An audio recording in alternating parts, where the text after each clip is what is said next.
Assalamualaikum warahmatullahi wabarakatuh. Bagaimana kabarnya hari ini? Semoga sehat selalu dan tetap semangat belajar. Pada kesempatan kali ini kita akan belajar tentang berempati itu mudah dan menghormati itu indah. Sebelum kita membahas tentang apa itu empati, mari sama-sama kita renungkan. Ketika kita melihat keluarga yang bahagia, seperti gambar di samping ini, tentu kita akan senang melihatnya. Mereka saling menyayangi, menghormati, juga mengasihi. Hidup dengan saling berbagi juga indah. Ketika ada orang yang membutuhkan, ada pula orang yang memberikan, atau bahkan kita sendiri yang memberikan. Hidup ini akan terasa sempurna jika semuanya saling memahami akan kebutuhan hidupnya masing-masing.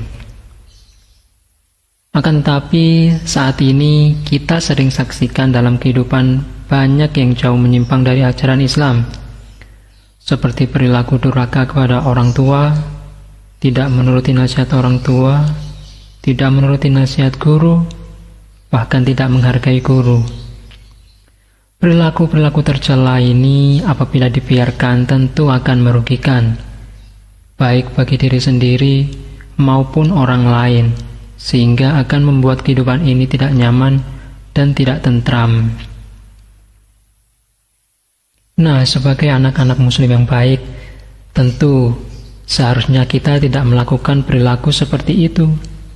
Bahkan, kita harus menasihati teman-teman yang sering melakukan perbuatan tersebut. Kita harus peduli, berusaha merasakan apa yang dirasakan teman kita. Kita wajib menghormati kedua orang tua kita yang telah membesarkan kita. Kita juga wajib menghormati guru-guru kita, karena dari merekalah kita sekarang ini bisa membaca dan menulis.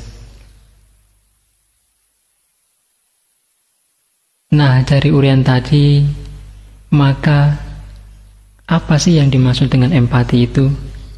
Empati sendiri adalah kemampuan untuk mengetahui dan merasakan perasaan orang lain. Kemudian, kita bertindak untuk membantunya.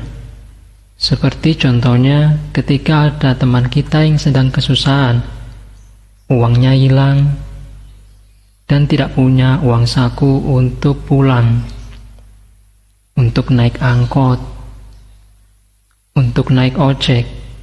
Maka sebagai teman yang baik, apabila kita memiliki uang berlebih, maka alangkah baiknya jika kita membantu teman kita, sehingga dia dapat pulang dengan naik angkot atau naik ojek. Empati ini merupakan sifat yang terpuji. Dalam agama Islam sangat menganjurkan kita semua memiliki sifat empati ini. Empati sama juga dengan rasa iba atau kasihan, rasa kasih sayang kepada orang lain yang terkena musibah. Seperti yang tertuang dalam Al-Quran surat An-Nisa ayat 8 yang berbunyi, A'udzubillahi minasyaitonirrajim, Bismillahirrahmanirrahim.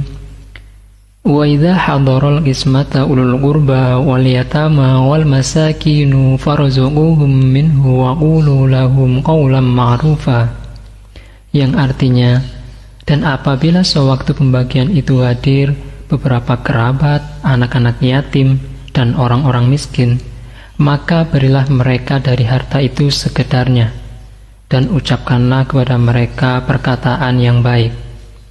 Nah, dari ayat ini menjelaskan apabila ada kerabat, anak yatim, atau orang miskin yang ikut menyaksikan pembagian warisan, atau saat kita sedang melakukan pesta ulang tahun, atau mensyukuri nikmat yang lain, kemudian ada orang lain atau ada teman kita yang datang ikut menyaksikan, maka alangkah baiknya jika mereka diberikan bagian sekedarnya atau kita berusaha untuk berbagi, mungkin dapat berupa makanan ataupun yang lainnya sebagai bentuk tali kasih.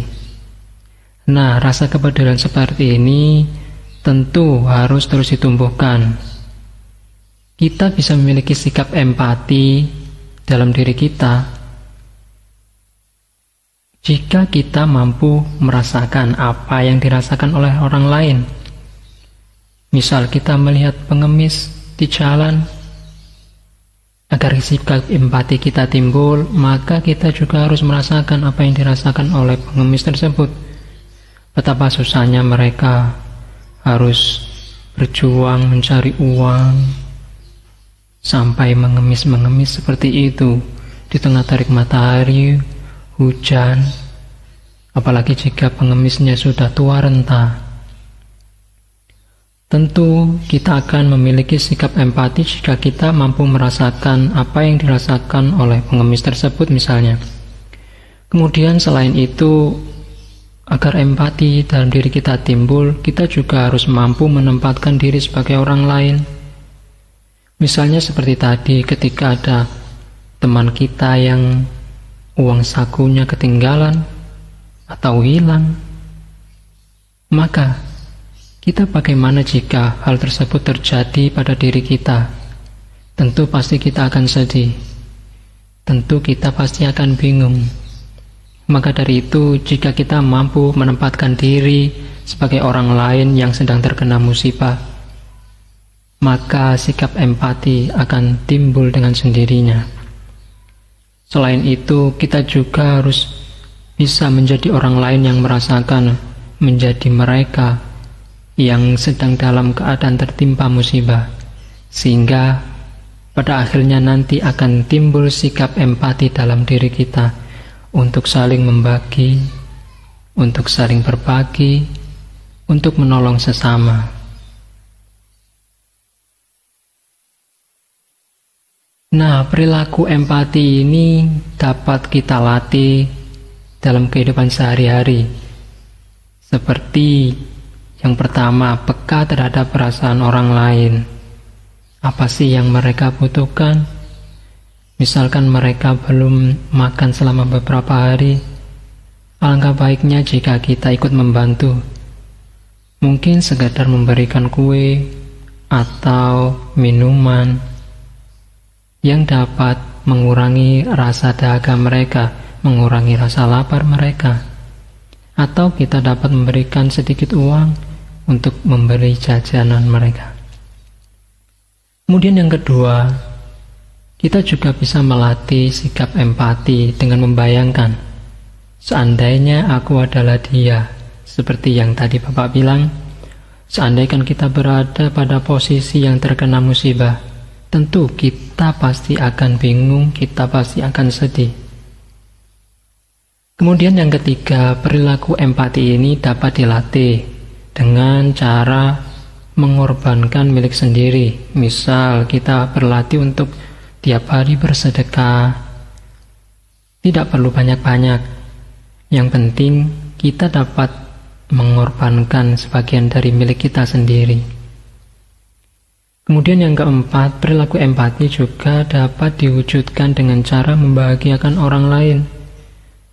Jika kita tidak mampu memberi bantuan seperti uang atau makanan atau minuman, kita dapat membahagiakan orang lain mungkin dengan membantu. Misalkan ada teman yang kesulitan dalam mengerjakan tugas, kita dapat membantu mereka. Membantu bukan berarti memberikan jawaban, tapi kita mencoba untuk menerangkan, menjelaskan bagaimana sih ini caranya agar bisa ketemu jawabannya. Nah, itu tadi adalah contoh sikap-sikap yang dapat kita wujudkan agar empati dalam tubuh kita, dalam diri kita dapat muncul, sehingga kita dapat membantu sesama, menolong sesama, membantu teman, menolong teman, dan orang lain. Terima kasih.